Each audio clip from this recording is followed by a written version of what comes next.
빌립보서 2장 5절 말씀입니다. 신약성경 318쪽 함께 읽습니다. 너희 안에 이 마음을 품으라 곧 그리스도 예수의 마음이니. 아멘. 오늘은 13문 두 번째, 죄가 무엇입니까?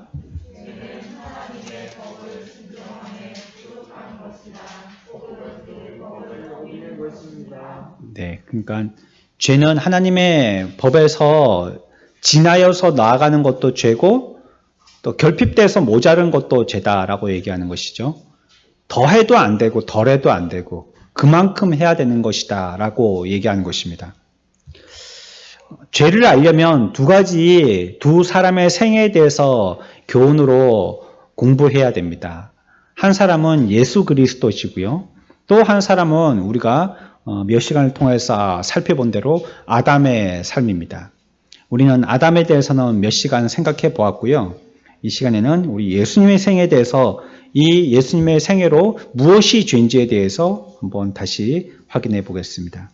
오늘 우리들은 5절 말씀만 읽었지만요. 그 뒤에 보면 그는 근본 하나님의 본체시나 하나님과 동등됨을 취할 것으로 여기지 아니하시고 오히려 자기를 비워 종의 형체를 가지사 사람들과 같이 되셨고 사람의 모양으로 나타나사 자기를 낮추시고 죽기까지 복종하셨으니 곧 십자가에 죽으심이라 라고 말씀하고 있습니다. 예수님의 생애가 어떤 생애였느냐? 먼저 여기 보면 하나님과 동등됨을 취할 것으로 여기지 아니하시고 라고 얘기하고 있습니다.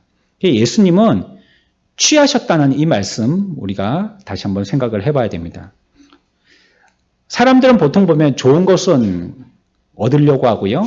또 좋지 않은 것은 버리려고 하죠. 뭐든지 자기가 좋은 것을 취하려고 하는 것이죠. 그리고 그 좋은 것을 보면 취하였다가 아예 자기 것을 삼으려고 합니다. 내 것이면 좋겠다 이런 욕심을 가지고 썼다가도 그걸 돌려주지 않고 자기가 자기 것으로 쓰려고 하는 이런 기질이 있습니다. 잡았다 하면 안 놓치려고 하는 거죠. 한번 자기 것이 됐다 하면 그걸 다시는 놓치지 않기 위해서 애를 쓰는 것입니다. 하지만 주님은 어떻게 하셨느냐? 사람들처럼 이것 아니면 안 되겠다. 이거 내가 잡았으니까 놓치지 말아야 되겠다. 내가 이거 평생 절대 이걸 손해보면 안 되겠다 하고 꼭 쥐거나 취하지 아니하시고 그냥 사람이 되셨다는 겁니다. 다시 읽습니다.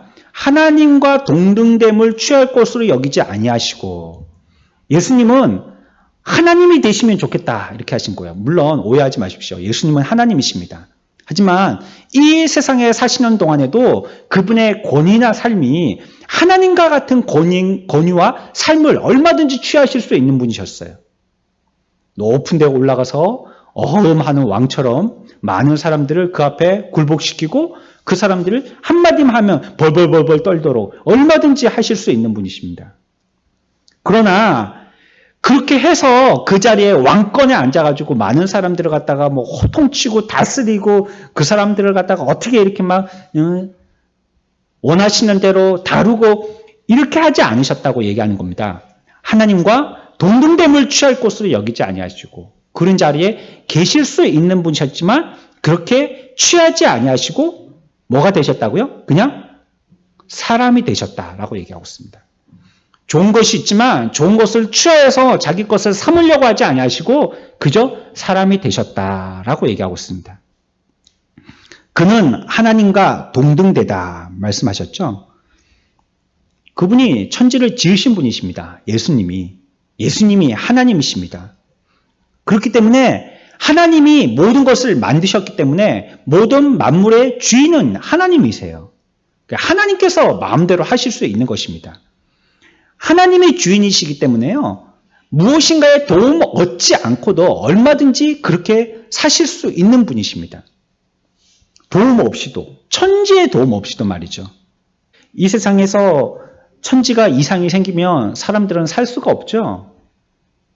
그래서 뭐 지진이 나면 그 지진이 나는 지역을 피해서 우리 그 부모님도 저희 아버지하고 어머니가 한참 전쟁 나고 막 그럴 때에 일본에서 좀 사셨던 적이 있으셨는데 못 사시겠다고 할아버지 할머니하고요 사시다가 다시 오셨다는 거예요. 같이.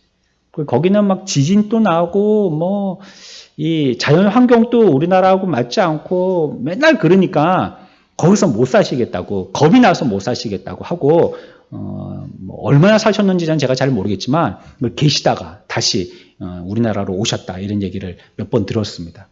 그러니까 사람들은 그렇게 자꾸 재해가 일어나면요 살 수가 없잖아요. 뭐 우리나라도 보면 포항에서 몇 해 전에 큰 지진이 있고 난 다음부터 이 지진에 대해서 사람들이 관심을 기울이고 오래된 건물들 이제 그 건물들 무너뜨리지 못하도록 하기 위해서 또 여기다 보강을 하고 또 이제 새로 지을 때는 내진 설계를 해서 뭐 강도 몇 가지도 견딜 수 있는 그런 튼튼한 건물로 짓고 뭐 이런 것들을 했지 않습니까? 했지만 계속 일어나면 어떻게 할 거예요, 우리나라에? 끊임없이 이거 뭐 강도 6, 7이 4월이 멀다 하고 뭐 일주일에 한 번씩 평균 막 지진이 일어난다면 아마 우리나라 떠나는 사람들 많을걸요. 어떻게 살겠어요? 뭐 지진만 일어나면 그냥 땅만 흔들리고 마는 게 아니잖아요. 막 해일도 일어나고 또 쓰나미 같은 것도 오고 막 그러니까 사람들이 두려워서 살 수가 없는 거죠. 아무리 집을 튼튼하게 짓고 아무리 안전한 땅에 있다 할지라도 땅 자체가 흔들리고 땅 전체가 문제를 일으켜버리니까 어떻게 뭐 어디 피할 데가 없는 것입니다. 그래서 우리들은 이 세상에 사는 동안에는 이 땅과 하늘의 지지를 받으면서 살 수밖에 없는 겁니다. 또 우리들은 이 땅과 하늘을 의지하면서 살 수밖에 없어요. 이 땅에 살고 있기 때문이죠. 농사를 열심히 지어도요. 아무리 농부가 새벽같이 나가고 밤늦게까지 씨를 뿌리고 물을 주고 또 잡초 제거하고 그렇게 벌레를 잡고 키우지만요. 하늘에서 비를 내리거나 또 뭐 냉해를 있게 한다든지 뭐 이래가지고 자연이 적절하게 기온과 수분 뭐 여러 가지 환경을 만들어주지 않으면 그 농사에 농사꾼들의 열심히 물거품이 되고 마는 것입니다. 여름에는 뜨거워야 되고 우리나라 같으면 겨울은 추워야 되고 가을 걷어들일 만큼 또 비가 좀 덜 와야 되고 또 봄에는 씨를 뿌려가지고 또 파종할 만큼 비가 좀 촉촉히 충분히 와야 되고 이렇게 자연이 맞춰져야지 적절하게 돼야지만 농사를 지을 수가 있는 것이죠. 또 우리는 이런 데 의지하고 살 수밖에 없는 것입니다. 땅에 발붙이고 사는 동안에 땅을 의지하고 또 하늘을 지붕 삼고 사는 동안에는 하늘을 의지하고 살 수밖에 없는 것이죠. 그런데 예수님은 하나님과 동등되다 말씀하셨잖아요. 예수님은 하나님이셨기 때문에 땅의 지지도 하늘의 지지도 필요 없으신 겁니다. 그냥 그렇게 사시면 되는 것이에요. 그분이 이 모든 천지를 만드신 주인이시기 때문에 그런 게 필요 없는 거예요. 만들었다는 것은 그것에 피동받지 않는다는 뜻이거든요. 우리가 찰흙을 가지고 요즘 또 학생들 뭐 여름방학 때 이렇게 찰흙으로 작품 만들기 이런 거 하는지 모르겠어요. 예전에는 그런 거 했잖아요. 문방구에 가면 이 찰흙 2덩이나 3덩이 사가지고 그거 이렇게 쭈물락쭈물락 해가지고 뭐 곰도 만들고 뭐 이렇게 뭐 짐승 뭐 동물들도 만들고 뭐 무슨 자동차도 만들고 이렇게 만들었죠. 그러나 만들었던 이 학생이 이거 부수고 싶으면 부수면 되는 겁니다.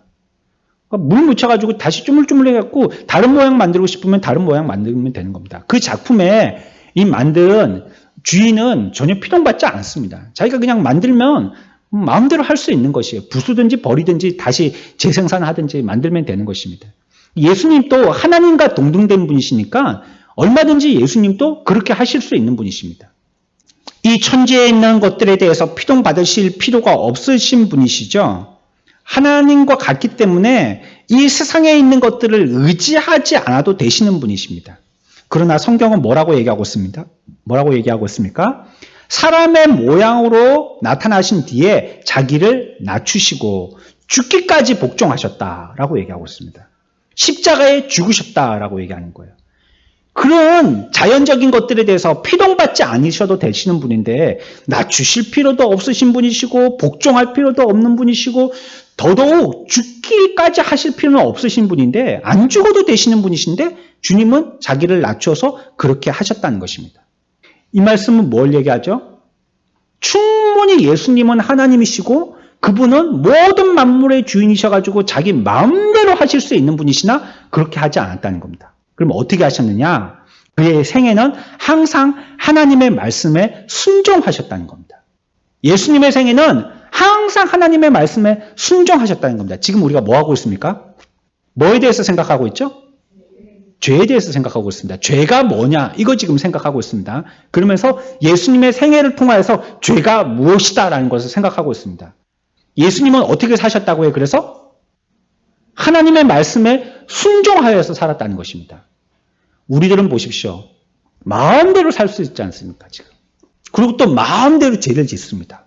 우리에게 오전에 우리가 살펴본 대로 구약의 유대민족들은 감추어져 있는 흐릿하고 불명확한 또 어두운 가운데 있는 구약의 지식을 통하여서 그들이 구원을 찾고자 애를 썼고 또 다른 하나님의 우리들에게 보내실 메시아를 기대하고 율법을 따라서 살고 있었던 때였습니다. 그러나 오늘날은 우리가 이미 이것을 밝은 빛 가운데에서 모든 것을 환하게 잘 보고 알듯이 진리를 명확하게 알고 있음에도 불구하고 어쩜 구약 때 흐릿한 가운데에서 그렇게 거룩과 경건을 위해서 애쓰고 살던 만큼 또 우리들은 살고 있지 아니한데 부끄러움을 느껴야 한다라고 생각했습니다. 잘 모르지만 또 그렇게 사는데 잘 알고 있음에도 우리들은 그렇게 안 산다면 우리들은 부끄러운 것입니다. 우리들이 이 세상에 하나님께서 자유를 주셔서 그것 가지고 하나님께 더 영광 돌리라고 우리들에게 자유의지를 주셨다라고 배웠습니다. 그러면 그렇게 하나님께 더 큰 영광 돌리는 삶을 살아야 될 텐데 그렇지 않고 우리들은 자기 마음대로 죄짓더라는 것입니다. 지난번에 생각해 보았습니다. 빌립보 간수는요, 어떤 죄를 지었다고요? 빌립보 간수의 회심에서 우리가 한 가지 기억해야 될 것이 있었어요. 어떤 죄를 지었다고요? 그 사람은? 뭐 하려고 그랬어요? 자살하려고 했어요. 그 죄예요, 죄 아니에요?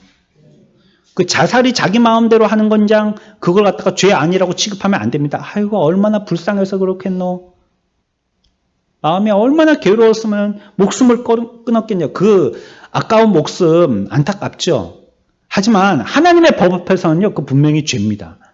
자기의 목숨을 자기가 죽인 거 아니에요. 작년에 청소년들이요. 우리나라 청소년들 작년 한 해에 120명이 자살했습니다. 120명. 그러니까 한 3일 못 돼서 한 명씩 죽었다는 뜻입니다. 2.5일 정도에 한 명씩 죽었다는 것입니다. 일주일에 보통 2명 이상은 자살한다는 뜻이에요. 이게 경제가 한 국민소득 한 3만 불쯤 되면 우리같이 지금 그렇잖아요. 3만 달러쯤 되면 그때부터 이런 일들은 이미 이런 일을 겪은 선진국에서는 이런 일들이 많았다는 거예요. 베르테라 효과라는 게 있죠. 어떤 유명인물이 자살을 하면요, 같이 따라 죽는 겁니다. 이게 언제 때부터 우리나라에 이런 말들과 이것 때문에 세상이 시끄럽고 관심을 가지기 시작했냐면 이전에 최진실이라는 어떤 배우가 자살한 적이 있었습니다. 여러분 최진실 아세요? 예쁘게 생겼는데 말이에요. 근데 요즘은 연예인들이 다 비슷하게 생겨가지고요. 깜짝깜짝 저 사람은 최진실 아니야.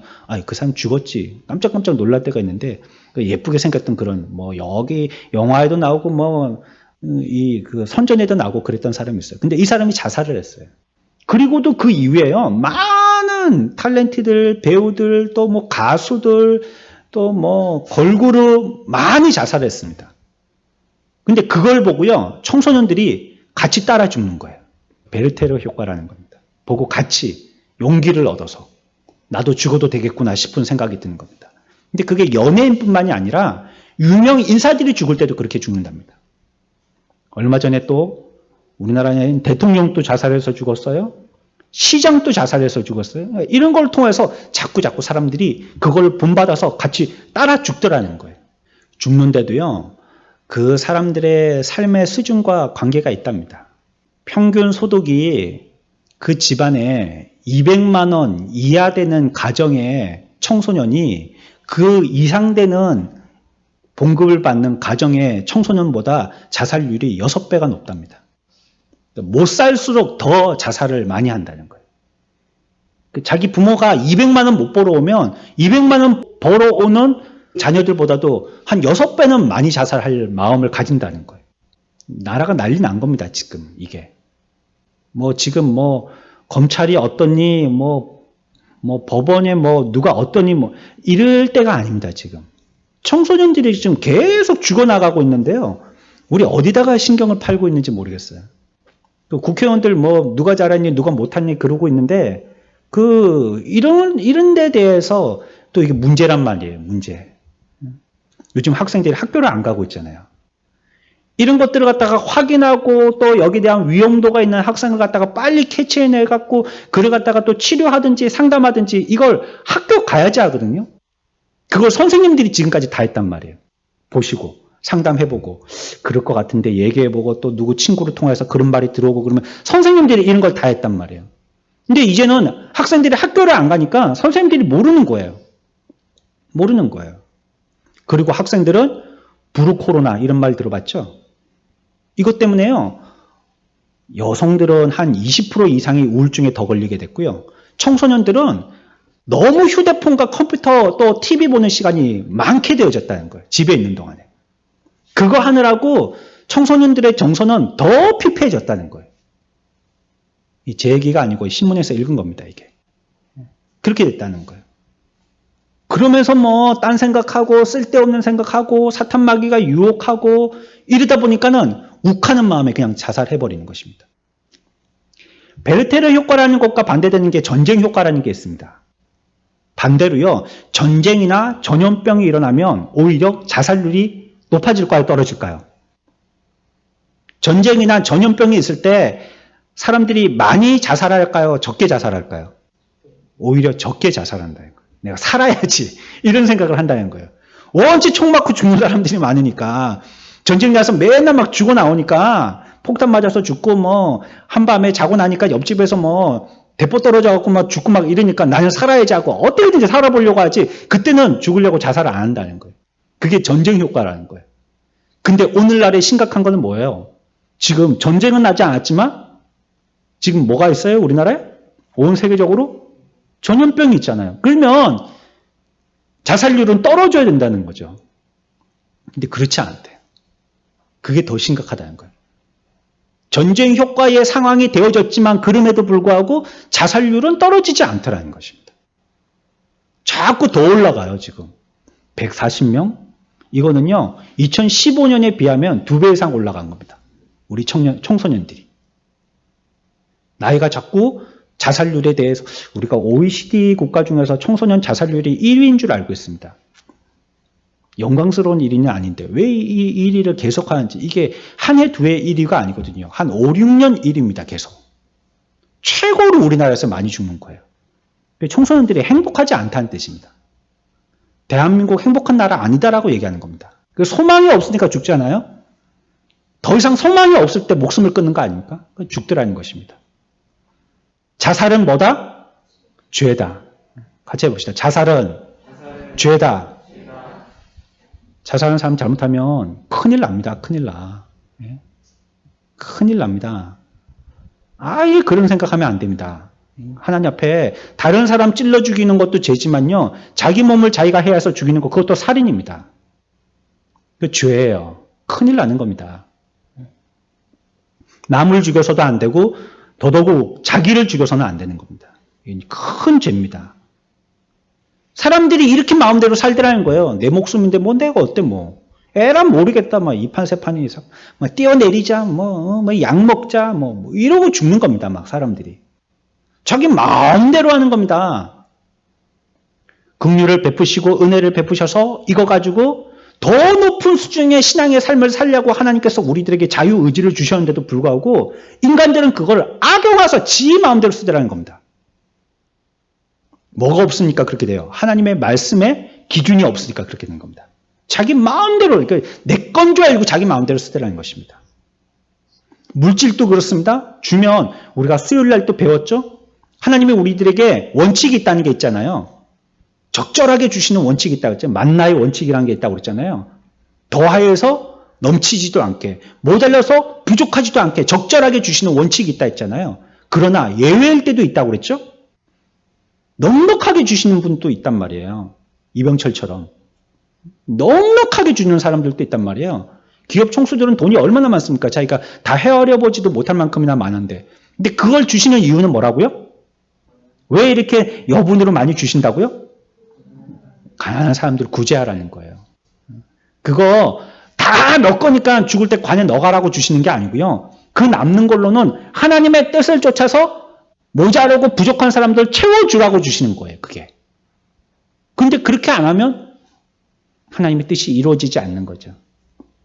처럼 우리들에게도 하나님께서 이와 같이 이런 자유의지를 하나님 공경하고 더 잘생기는 이 짐승들과 같이 시키는 데만 꼬박꼬박하고 그거 갖고 묵상하면서 뭐 내가 어떻게 예수를 더 잘 믿을까? 이 나무들이 그렇게 안 하잖아요. 예? 국화가 있지만 내가 어떻게 하나님 더 잘 믿을까? 이렇게 기도하고 이러지 않잖아요. 얘네들은 그냥 꽃피고 그냥 지고 죽는 겁니다. 이게 이 꽃들의 그냥 사명이에요. 근데 하나님은 인간들에게 자유의지를 주셔서 어떻게 하나님을 더 잘 섬길까? 어떻게 믿음으로 삶을 살고 하나님을 더 기쁘게 해드릴까? 이걸 할 수 있도록 우리들에게 자유의지를 주셨는데 인간들은 그러지 않고 자기 마음대로 살더라는 겁니다.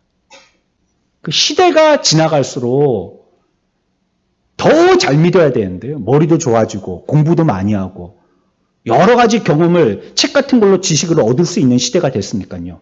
더 잘 믿어야 되는데 그러면 그렇지 않다는 겁니다. 자유를 많이 주어서 사람들에게 그 자유대로 마음껏 살려고 할 만큼 우리는 그러면 그럴수록 더 죄를 지키다라는 거예요. 더 악랄한 죄, 더 못된 죄, 더 나쁜 죄, 더 치를 떨 죄, 이런 죄를 자꾸 짓다라는 것입니다. 조만간에 조두손이라는 사람이 이제 추록을 한다고 그러죠. 12월 뭐 얼마 돼서 나온다고 그러죠. 그 지금 뭐 그 동네 사람들은 난리지 않습니까? 내가 출소하면 그 동네 가서 살겠습니다. 이렇게 얘기하니까 그 동네에서 막 국민청원에 올려가지고 이 동네에서 못 살게 해달라고 그게 되나요? 그 사람도 한 국민인데 뭐 그 사람이 뭐 저기 뭐 미국 사람이냐 중국 사람 같은 모르지만 우리나라 사람인데요. 출소한데 여기 못 살게 해달라 그러니까 뭐 이런 성명을 내고 그 사람 전담반을 만들고 뭐 어쩌고저쩌고 하는데 그러나 예수님은 어떻게 하셨다는 거예요? 자기 마음대로 하시는 게 아니고요. 하나님의 말씀에 뭐 했다고요? 순종의 삶을 살았다는 것입니다. 그분은. 순종하고 살았다는 겁니다. 그러니까 예수님의 삶에서 우리가 힌트를 얻을 수 있는 것은 죄라는 것은 무엇입니까? 말씀에 순종하지 않고 사는 겁니다. 예수님은 자기는 얼마든지 그렇게 할 수 있는 하나님과 동등됨을 취할 수 있는 분이지만 그렇게 하지 아니하시고 낮추고 고통받으시고 죽기까지 하다가라고 말씀하고 있습니다. 이렇게 사는 겁니다. 하나님의 백성들의 삶은 이렇게 사는 겁니다. 하나님의 말씀을 따라서 낮추기도 하고 고통당하기도 하고 어떨 때는 죽기도 하며 사는 겁니다. 그게 하나님의 백성들의 삶인 것입니다. 우리의 삶보다도 하나님의 말씀을 지키기 위해서 더 힘쓰고 열심히 하는 것이 우리 그리스도인들의 삶이어야 하는 것입니다. 그러나 오늘날 사람들은 그렇지 않더라고요. 그게 다 죄라는 겁니다. 그게 말씀대로 살지 않고 자기 마음대로 살고 고통당하면 고통 안 당하려고 죄짓고 낮아지려고 하면 낮아지지 않으려고 죄짓고 죽으려고 하면 안 죽으려고 죄짓고 그러면서 하나님의 뜻은 세우지 못하고 맨날 죄에 뭉쳐 살게 되는 것입니다. 그런데 보십시오. 예수님이 죽었는데 말씀을 지키고 그 말씀대로 순종하느라고 살다가 죽으셨지 않습니까? 그러나 예수님은 다시 부활하셨어요. 죄 짓는 자는 자기의 몸을 건사할 수는 있는지 모르겠지만 죄를 짓고 그걸로 통해서 하나님의 부활의 역사의 체험해보지 못하는 겁니다. 믿어야 할 때 믿지 못하고 미꾸라지처럼 다 이렇게 저렇게 다 빠져나가니까 하나님의 역사를 볼 만한 기회가 한 번도 없는 겁니다. 하나님한테 한번 엎드려서 기도해 보기로 했어요. 주님께만 매달려서 주님만이 우리의 주인이십니다 하고 주님께만 부르짖기를 해봤어요. 아이고 내가 그래도 사람이 주는 봉급 갖고 안 살고 내가 하나님이 주시는 하늘의 만나 갖고 살겠다 하고 믿음을 지키기를 해봤어요. 이런 거 아무것도 없으니까 말이에요. 말씀을 어겨가면서 사는지는 모르겠지만 그 가운데 하나님이 함께 하시는 동행의 역사, 하나님이 함께 하시는 체험의 사역 이런 것들은 없는 겁니다. 예수님의 생애는 항상 하나님께 순종한 것이에요. 항상 하나님께 순종했어요. 그리고 또 어떻게 말씀하십니까? 오직 겸손한 마음으로 각각 자기보다 남을 낫게 여기고. 뭘 얘기하셨어요? 첫 번째 예수님의 삶이 순종의 삶이라면요. 두 번째 삶은요. 같이 해봅시다. 겸손의 삶. 겸손의 삶. 겸손의 삶을 사셨어요. 성경에서 얘기하고 있는 겁니다. 금방 우리가 읽었던 말씀에서 빌립보서 2장에서 죽기까지 낮아지셔서 자기는 순종하셨고요. 그 다음에 자기가 어떻게 남을 낫게 여기는 겸손의 삶을 사셨다라고 얘기하고 있습니다. 그러면서 우리들에게 뭐라고 얘기합니까? 너희 안에 이 마음을 품으라. 예수 그리스도의 마음이다 라고 말씀하십니다. 순종하는 마음, 겸손한 마음, 그것이 예수님의 마음이다. 우리도 이런 마음을 품어야 된다라고 가르치고 있는 것입니다. 이 예수님의 생애에 태도가 잘 나타나 있는 또 다른 말씀이 있어요. 우리 성경 한번 찾아봅시다. 요한복음 8장 29절. 신약 159쪽. 같이 읽읍시다. 나를 보내신 이가 나와 함께 하시도다. 나는 항상 그가 기뻐하시는 일을 행함으로 나를 혼자 두지 아니하셨느니라. 아멘. 보십시오. 나를 보내신 이가 나와 어떻게 하신다고요? 함께 하시도다. 나를 보내신 분이 나와 함께 하시도다. 그러면 나는 나와 함께 하시는 하나님과 어떻게 하면서 살아요? 항상 그의 기뻐하시는 일을 행함으로 그렇게 사는 겁니다. 나를 보내신 이가 나와 함께 하시니까, 나와 항상 함께 하시니까 나는 그의 기뻐하시는 일을 행하면서 산다. 이렇게 얘기하고 있습니다. 예수님은요, 그래서 예수님의 생애는 하나님이 항상 함께 하셨기 때문에 말씀 그대로요, 예수님의 생애는 하나님이 기뻐하시는 일을 생각하면서 사셨습니다. 나를 보내시고 나와 함께 하시는 그분을 기쁘시게 하기 위해서 예수님은 항상 사셨어요. 예를 들어 보겠습니다. 안식일에 예수님은 유대인들하고 안식일 문제로 여러 번 충돌하셨습니다. 그때마다 예수님이 왜 유대인들과 충돌하셨나요? 왜 유대인들과 충돌하셨어요? 유대인들은 뭘 주장했죠? 율법을 지켜라, 율법을. 율법에 이렇게 나와 있지 않느냐? 여기 보면 이렇게 하라라고, 안식일에 이렇게 하라라고 했지 않느냐? 근데 왜 너는 이렇게 하지 않고 네 마음대로 했느냐? 이게 예수님과 충돌 이유였습니다. 그러나 예수님은 그때 그들이 충돌할 만한 이상 행동을 했던 이유가 있으셨어요. 다 뭐 때문이었어요? 그것이 바로 하나님을 기쁘시게 하는 일이었기 때문에 그래요. 하나님을 기쁘시게 하기 위해서 그들이 이건 율법이야, 율법을 꼭 지켜야 돼, 이대로 하는 것이 율법을 지키는 거야 하는 그러한 그들의 주장과 부딪혔던 것이에요. 마태복음 12장에 보면요, 안식일에 회당에 들어가셨습니다.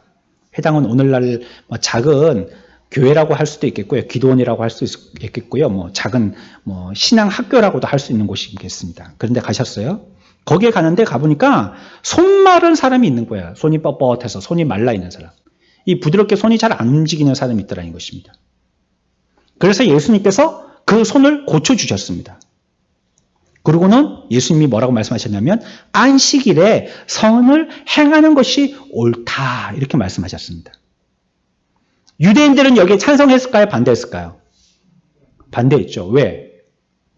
안식일에는 아무것도 하면 안 되거든요. 말 그대로 안식일 날은 안식해야 되고 아무것도 하지 말아야 되니까 왜 너는 일을 했느냐? 이거 갖고 딴지를 거는 것입니다. 왜 그 사람 손을 고쳐서 딱딱한 손을 갖다가 부드럽게 만들어줬느냐? 이거 갖고 딴지를 건 겁니다. 안식일에 그런 일을 하려고 예수님이 거기에 가신 건 아니에요. 예수님이 그 일을 하러 가시는 그 길은요, 예배하러 가시다가 만난 사람들입니다. 예배하려고 가다가 그 사람을 만나 주신 거예요. 그러니까 사실 그 사람을 낫게 한 것도 그를 통해서 하나님께 영광 돌리기 위한 것이지만 더 근본적으로는요, 예수님은 하나님께 예배하려고 가다가 만난 것입니다. 그 사람을. 그러니까 예수님의 목적은요, 하나님께 예배하려고 했던 것이에요. 예배하러 가다가 그 사람을 만난 것입니다. 하나님을 기쁘시게 하고 하나님께 영광 돌리러 가는 가운데 그 사람을 만나서 그 사람을 고쳐준 것입니다. 마가복음 1장에 보면 가버나움 회당에서요. 이때 또 안식일이었었는데 그때는 귀신 들린 사람을 내쫓아 주셨습니다. 그 일을 하는데 뭐 복잡하거나 뭐 시간이 많이 걸리거나 그렇게 하지 않으셨어요. 그냥 명령하셨어요. 나가라 하고 명령하셨어요. 또 마가복음 9장에서도요. 그랬습니다. 요한복음 5장에서는요. 예루살렘에 베데스다라는 곳에 작은 연못이 있었는데 여기에 38해를 병자가 있어서 그 연못 근처에서 사는 사람이 있었어요. 그 예수님께서도요. 일어나 내 자리를 들고 걸어가라 말씀하셨어요. 그랬더니 그 사람이 정말 멀쩡한 건강한 사람과 같이 자기의 상을 들고 걸어갔습니다. 이것도 안식일에 하셨어요. 근데 그때 뭐라고 하셨냐면 아버지께서 이제까지 일하시니 나도 일한다 이렇게 말씀하셨어요. 예수님의 말씀에는요. 안식일이라는 날이 어떤 날인지 한 가지 가르쳐 주시는 걸까요? 그리고 또한 예수님 자신이 어떤 분이신지 우리들에게 가르쳐 주시는 이 두 가지 의미를 가지고 안식일에 이런 일들을 하셨습니다. 과연 안식일은 뭐 하는 날이냐? 뭐 하는 날이 안식일이냐? 그 다음에 나는 그 날에 어떤 자이냐? 내가 그 날에 피동받고 그 날로 말미암아 내가 계속적으로 무엇인가 매여 있는 자이냐? 아니면 내가 그 날을 만든 자이냐? 그 날의 주인이냐? 예수님 자신에 대해서도 말씀해 주셨어요. 이런 장면은 여러 군데 있습니다. 요한복음 9장에도 보면은 눈이 보지 못한 그런 사람이 있었을 때에 진흙을 눈에 이겨 바르고 실로암 목가에 가서 씻으라 했을 때 그 사람이 보게 되어졌다라고 얘기하고 있습니다. 그것도 안식일에 하셨어요. 그 바리새인들이 그랬죠. 왜 안식일에 일하냐고. 근데 문제가 됐습니다. 이런 여러 장면들을 보면 우리가 공통점을 발견할 수 있는 것은 예수님은 무슨 일을 하실 때 자기가 하고 싶으신 자의에 따라서 이런 일 저런 일을 갖다가 중구난방으로 줬다가 폈다가 아무렇게나 하지 않으셨다는 것입니다.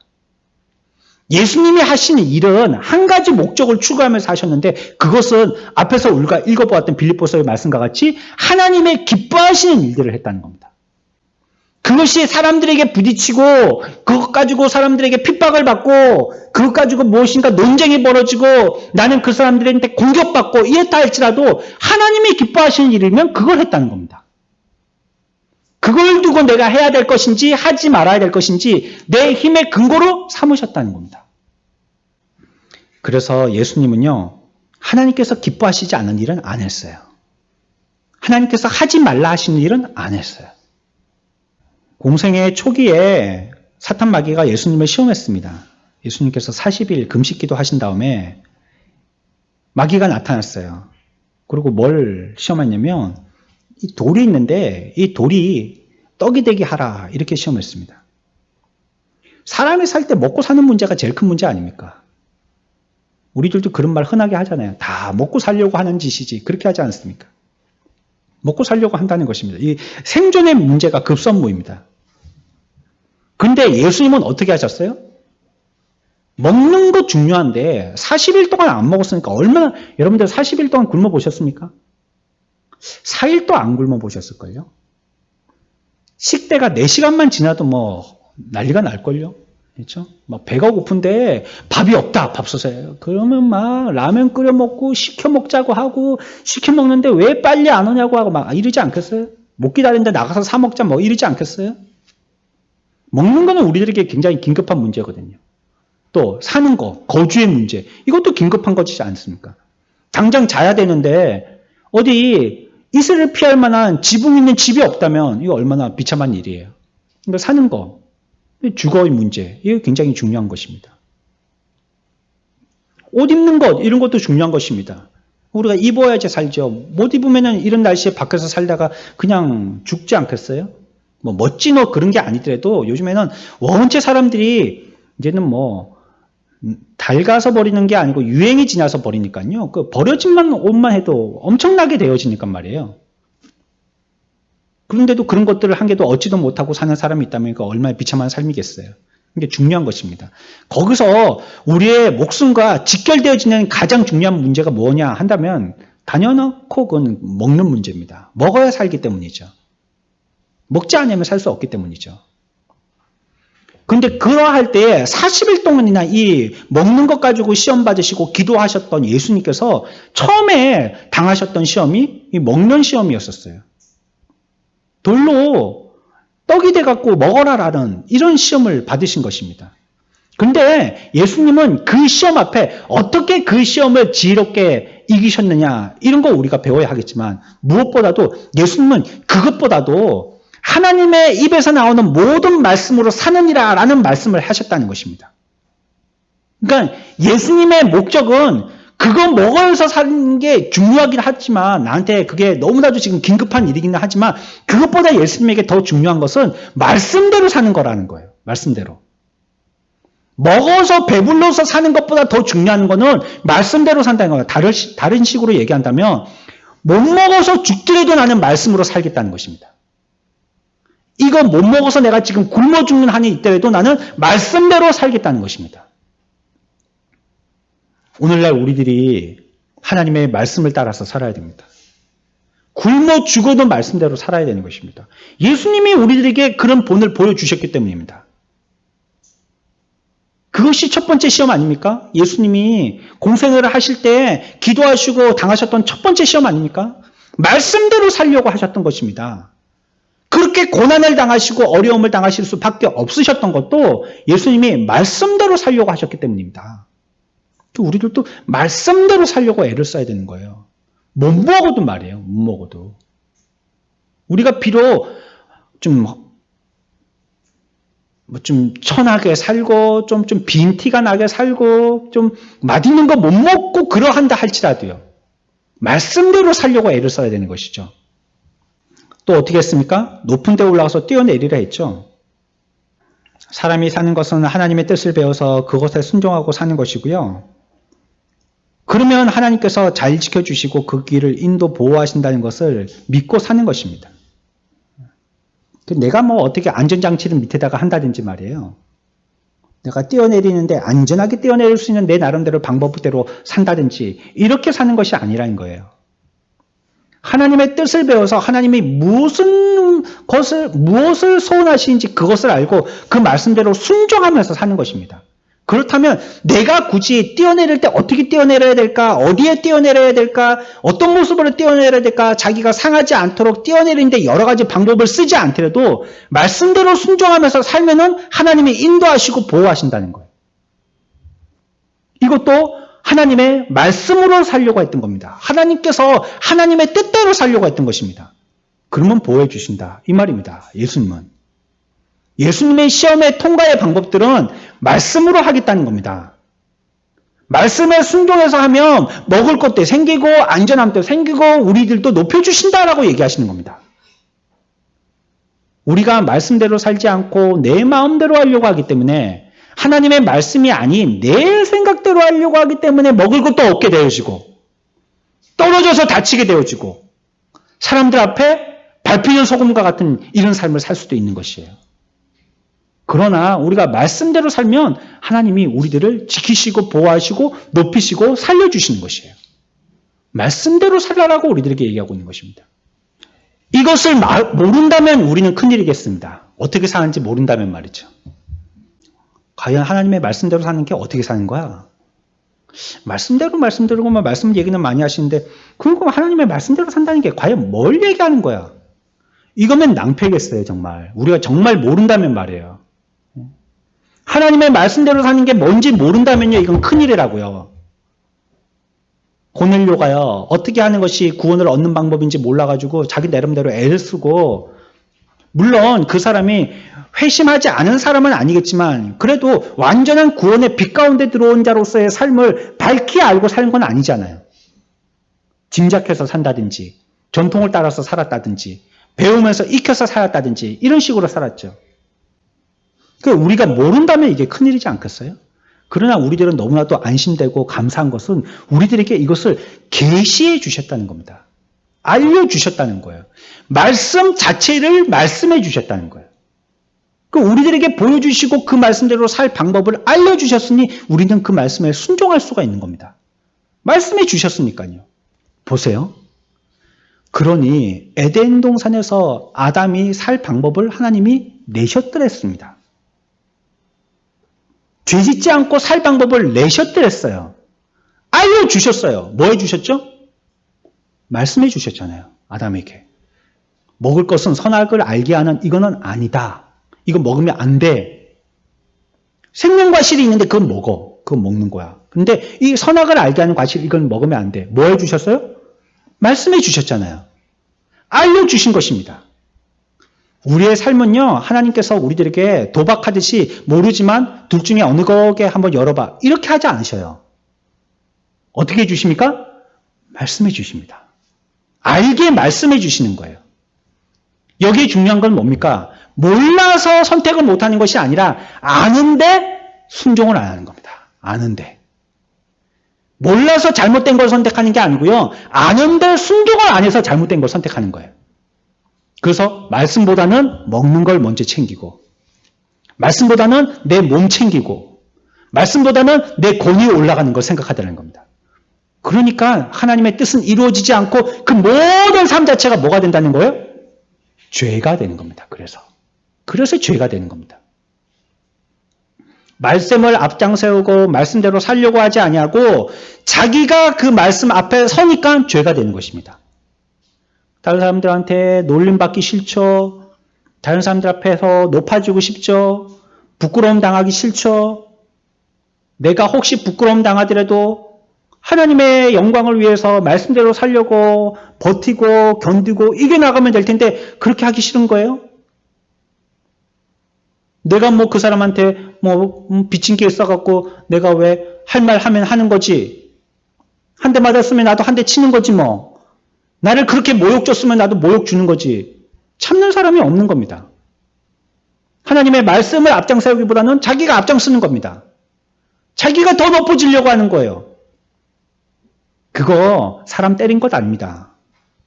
죽인 것도 아니에요. 그러나 말씀을 앞장세워서 예수님처럼 삶을 살지 못했다면 궁극적으로는 그는 죄를 짓고 있는 겁니다. 지금. 말씀대로 살지 않고 자기가 앞장서서 살고 있으면 그거는 죄를 짓고 있는 것입니다. 예수님은 어떻게 하셨습니까? 이 면에 말씀대로 사셨다는 거예요. 자기의 기쁨보다는 자기를 보내신 일을 기쁘시게 하고자 하나님께 영광 돌리고 그분이 기뻐하시는 삶을 살려고 애를 쓰셨다는 겁니다. 그러니 모욕도 당하시고 침뱉음도 당하시고 채찍을 맞기도 하시고 다른 사람들이 그 사람에 대해서 겉모술수를 써도 그 얘기 다 들으시고 거짓말하는 얘기 다 들으시고 왜?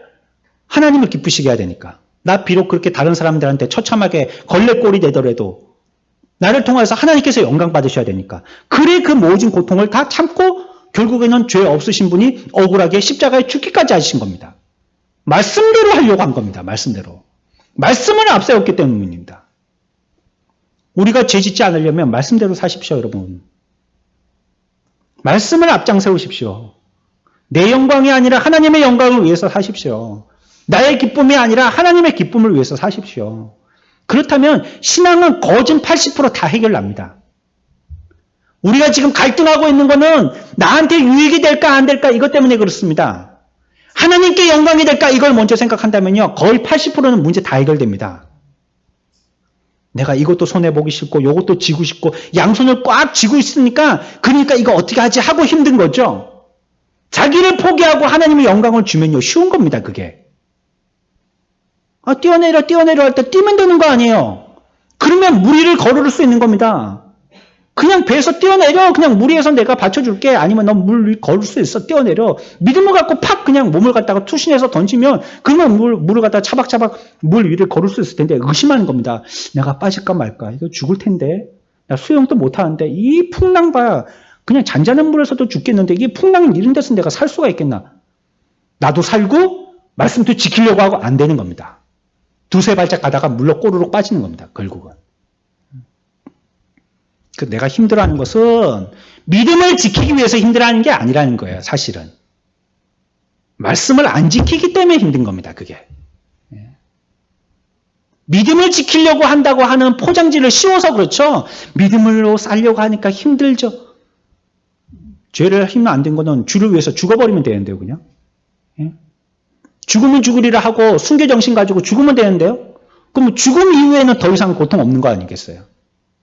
그런데 나도 살고 내 명예도 살고 내 재산도 살려야 되겠고 내 권위도 살아야 되고 다른 사람들 앞에 부끄러움도 안 당해야 되겠고 큰 소리도 치고 싶고 으스케 보이고 싶기도 하고 그러면서 하나님의 말씀 또 지키려고 하니까 어려운 겁니다. 그게 둘 중에 한 가지를 선택하는 게 아니고요. 둘 다를 선택하려고 하는 것입니다. 예수님이 이와 같이 시험을 당하실 때 둘 다 선택했다고 안 그러시던데요. 한 가지만 선택하신 겁니다. 그리고 마귀는 물리치셨어요. 뒀다가는 또 그게 시험이 되거든요. 아이고 그거 뭐 떡으로 돌로 떡 만들고 좀 놔둬 봐라. 그냥 내가 말씀으로 살긴 사는데 그거 좀 놔둬 봐라. 나중에 배고플 때 먹게. 이렇게 안 하지. 말씀으로 단호하게 잘라버리시고요. 한쪽을 딱 선택하신 겁니다. 우리가 사실 왜 이렇게 힘들어하고 있어요? 신앙생활 하는데. 왜 믿음 생활이 힘들다고 하고 있을까요? 예? 우리가 죄 짓고 있기 때문입니다. 지금. 죄가 우리의 발목을 잡고 있기 때문에 힘든 것입니다. 자꾸 저울질하고 있기 때문에 그렇습니다. 하나님을 기쁘시게 하나님께 영광 돌리게 그를 위하여서 말씀에 순종하면서 살려고 하지 않기 때문입니다. 그래서 힘든 것입니다. 자기 뜻을 세워서 자기의 선택을 가지고 그것 가지고라도 또 하나님의 보호하심을 받으려고 하는 거 이런 거 하지 말라는 거예요. 그러니까 하나님이 말씀하신 게 뭡니까? 내가 이거 할까 저거 할까 요거 잡을까 저거 잡을까 내가 하고 싶은 대로 또 하면서도 하나님의 보호도 받고 막 배도 부르고 또 떨어지지도 않고 영광스럽게도 되고 그게 뭐 하는 겁니까? 그게 내 주 하나님을 예수님이 뭐 하지 말라고 했어요? 시험하는 겁니다. 그게 내가 언제 하나님을 시험했는데요? 그게 시험하는 겁니다. 예수님이 마귀가 얘기할 때 그렇게 외치셨잖아요. 시험하지 말라고 얘기했잖아요. 이것도 하고 저것도 하고 그러면서 하나님의 보호도 받고 시험하는 겁니다. 하나님을. 아니요. 우리는 말씀만을 가지고 사는 겁니다. 말씀만을 가지고. 그러면 거기서도 먹고 살게 해주시고요. 그러면 거기서도 보호가 있고요. 그러면 거기서도 우리를 영광되게 해주시는 거예요. 그런데 이것도 하고 이것도 하니까 시험하는 거 둘 갖고 어떤 게 더 힘 세나 시험하는 겁니다. 먹고 사는 게 힘이 세나 하나님이 살려주시는 것이 힘 세냐 이거 두 개 갖고 시험하는 겁니다. 하나님을 지금. 우리는 이거 먹고 사는 거 포기하고요. 하나님을 붙들어야 된다는 거예요. 지금 예수님의 말씀은. 그러면 그 안에 다 들어있다는 겁니다. 다 해결해 주신다는 거예요. 근데 우리가 어렵고 힘들어하고 시험에 딱딱 넘어지는 것은 또 이 믿음 생활에 이렇게 힘겹고 어려운 것은 이 자꾸 시험하고 있기 때문입니다. 시험하고 있어요, 자꾸. 돈이 있어야 살 텐데, 이거 돈 없으면 안 될 텐데. 아무리 하나님 해도 뭐 옛날처럼 진짜 하늘에서 뭐 만나 내려주시듯이 돈을 뿌려주시나 우리가 나가서 살아야지. 아이고 주일 한번 그거 어기면은 가갖고 15만 원, 20만 원씩 벌어올 텐데 그거 주일 어기면 되나? 그 안 갔다가는 우리 일가 친척들한테 몰매 당하는 말을 들을 텐데 그거 내가 그 안 갈 수 있나? 시험하는 겁니다. 하나님을. 양손에 붙들고 시험하는 겁니다. 지금. 내가 하나님의 말씀을 따라서 하는 것이 아니고요. 내가 임기응변해가지고 내 방법으로 살 수 있다라고 하나님을 시험하는 겁니다. 지금. 하나님을 시험하니까 그게 뭐가 되는 거예요? 죄가 되는 겁니다. 그게 죄잖아요. 하나님께만 경배드려야 되는데 그렇게도 해갖고 나를 위해주고 내가 높아질 수도 있으니까 이것도 하나님께 시험하는 것이죠. 그리고 하나님께 경배가 돌아가지 않고 자기에게도 돌아가는 겁니다. 자, 우리는 지금 죄의 문제를 생각하면서 죄와 극명한 대조를 이루는 예수님의 삶을 생각해 보았습니다.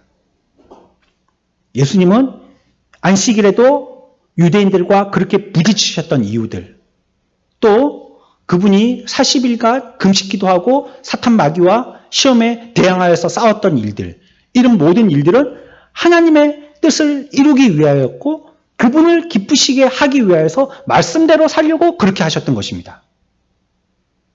비록 그것이 힘들고 어렵고 뒤에 가서는 결국은 예수님이 십자가에 죽기까지 하셨지만 하나님을 기쁘시게 하셨더니 그 이후의 일들은 하나님이 다 책임지셨습니다. 살리기도 하시고 높아지기도 하시고 구원을 이루시고 다 하셨습니다. 우리들에게 말씀하십니다.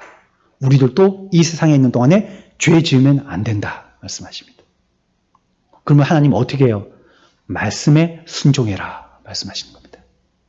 죄는 무엇이냐? 하나님의 말씀에 순종하지 않는 것. 예수님처럼 살지 않고 예수님처럼 말씀에 순종하지 않는 것이다. 그거 죄다. 나가면 안 돼. 선을 그어놨는데 나가버린 겁니다. 자기 혼자. 이와 같은 공통적인 비유는 성경에 무궁무진합니다. 이 죄를 설명하기 위한 비유들이 무궁무진합니다. 뭐 이걸로 말씀하시고 저걸로 그려주시고 이걸로 묘사하시고 하시지만 다 죄를 설명하시는 겁니다.